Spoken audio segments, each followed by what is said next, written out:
And now that it was dusk, Christmas trees glittered in the windows. Maria moved her nose off the glass and came back to the counter. She was acting grown up now, helping her mother make tamales. Their hands were sticky with masa. "That's very good," her mother said. Maria happily kneaded the masa. She felt grown up, wearing her mother's lipstick and perfume. "If only I could wear Mama's ring," she thought to herself.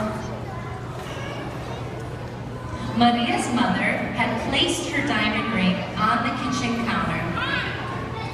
Maria loved that ring. She loved how it sparkled like their Christmas tree lights.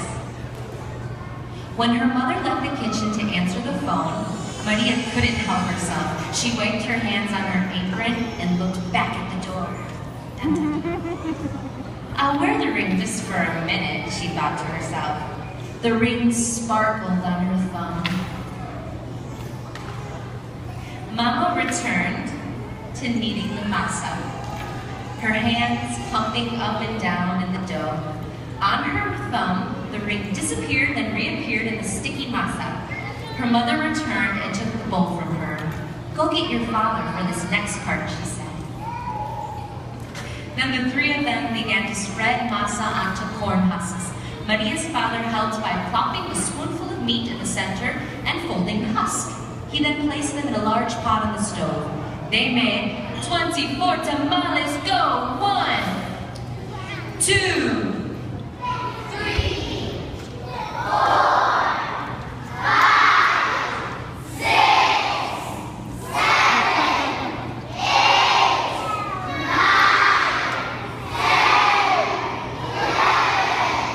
12, 13, 14, 15, 16, 17, 18, 19,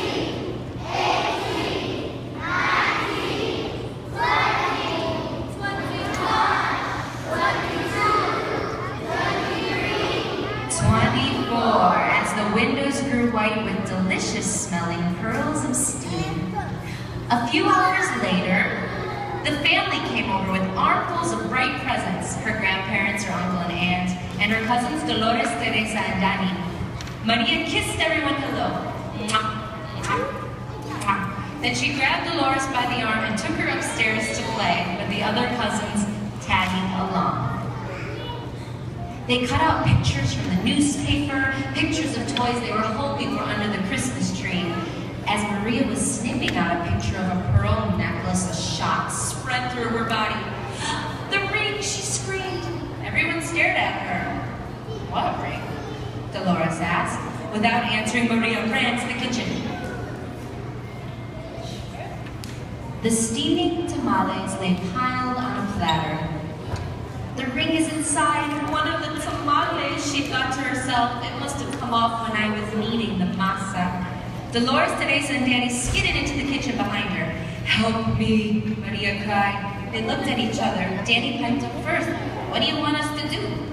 "Eat them," she said. "If you bite something hard, tell me."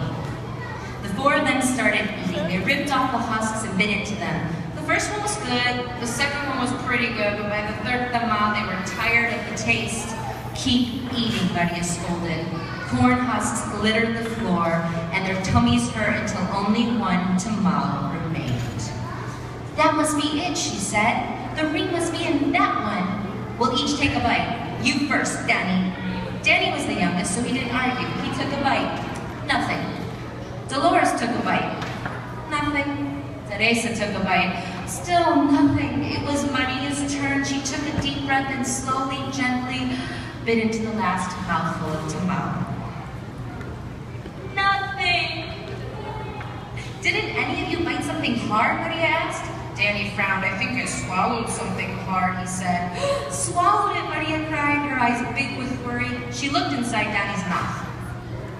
Teresa said, "I didn't bite into anything hard, but I think I'm going to be sick." She held her stomach with both hands. Maria didn't dare look into Teresa's mouth. She wanted to throw herself onto the floor and cry. The ring was now in her cousin's throat, or worse, his belly. How in the world could she tell her mother? But she had to. She could feel tears pressing to get out as she walked into the living room where the grown-ups sat talking. They chatted so loudly that Maria didn't know how to interrupt. Finally, she tugged on her mother's sleeve. "What's the matter?" her mother asked. She took Maria's hand. "I did something wrong," Maria sobbed. "What?" her mother asked. Maria thought about the beautiful ring that was now sitting inside Dani's belly and got ready to confess. Just then she gasped. The ring was on her mother's finger, bright as ever. "The ring!" Maria nearly screamed. Maria's mother scraped off a flake of dried masa. "You were playing with it?" she said, smiling gently. "I wanted to wear it," Maria said, looking down at the rug. Then she told them all about how they'd eaten the tamales. Her mother moved the ring a little on her finger and winked a silvery light. Maria looked up, and Aunt Rosa winked too.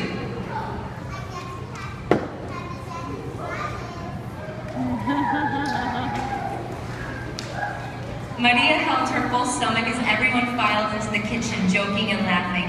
At first, she still felt like crying as she needed a great bowl of masa next to Aunt Rosa. As she pumped her hands up and down, a leftover tear fell from her eyelashes into the bowl and for just a second rested on her finger, sparkling like a jewel. Then Rosa nudged her with her elbow and said, "Hey, niña, it's not so bad. Everyone knows that the second batch of tamales always tastes better than the first, right?" When Dolores, Teresa, and Danny heard that from the other side of the room, they let out a groan the size of 24 tamales.